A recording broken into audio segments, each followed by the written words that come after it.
Hej, jeg hedder Bamse og bor i det her hus.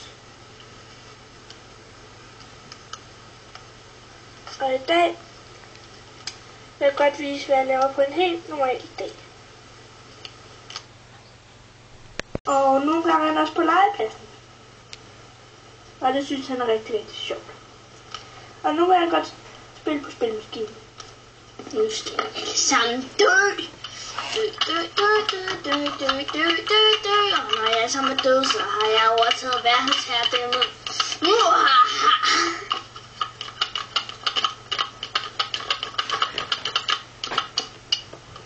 Nu er de alle sammen døde, og jeg har overtaget verdensherredømmet. Eller hvad det nu man siger. Nå, men nu er jeg over i røret.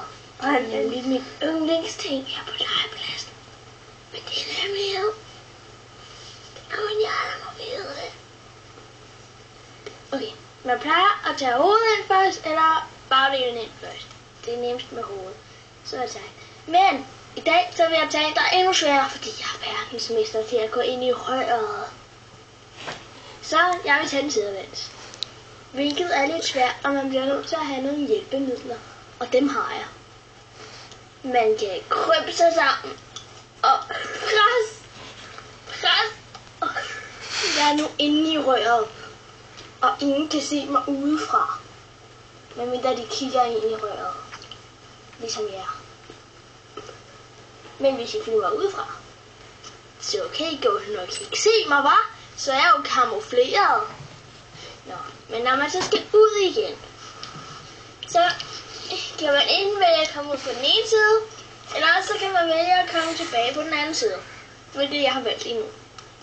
Men nu skal jeg hjem. Jeg har nogle andre ting, jeg skal lave. Hej, Bamse. Hej. Og nu skal Bamse spise. Han har pizza, sodavand, flere sodavand, popcorn og en popcorn til. Nå, hvad synes du om maden? Jeg synes, at pizzaen det er den bedste. Og så kommer sodavanden, den gule. Og så kan jeg godt lide de andre sodavander også. Men jeg kan også godt lide popcornet, de er dejligt sprøde. Og så knæser de sådan, når man spiser dem. Og det lyder godt, Bamse. Og der er nok salt på også. Det var godt. Nå. Men god spisning. Vi ses, Bamse. Ja. Yeah. Sæt Bamse TV. Især Disney Sjov og hans yndlingsprogram. Disney Sjov er Bubbebjørnene. Og det ser han nu.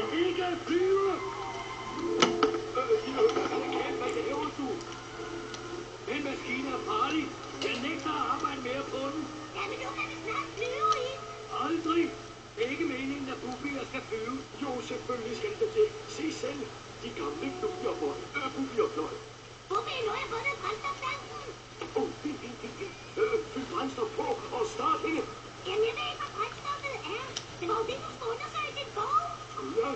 Nå, ja, selvfølgelig skulle jeg det.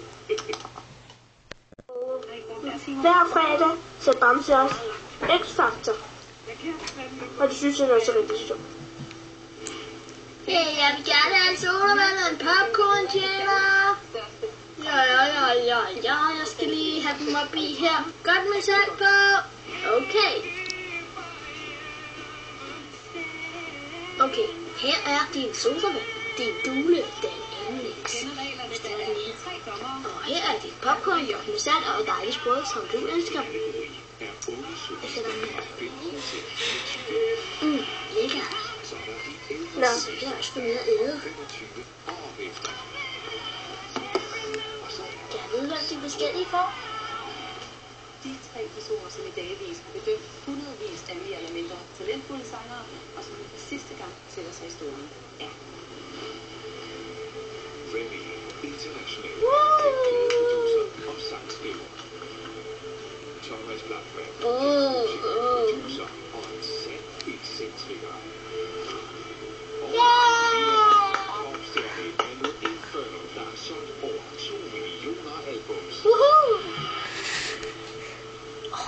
Nu skal dommerne for sidste gang samarbejde om at spotte de bedste sangspiger. Ventesalen er fyldt med håbefulde deltagere. Og den første, der får sin store chance foran dommerne, er bevæget. Bamse sove, og han oplevede meget af det. Han har været på legepladsen, spist, set Disney Show og X-Factor, og nu skal han sove.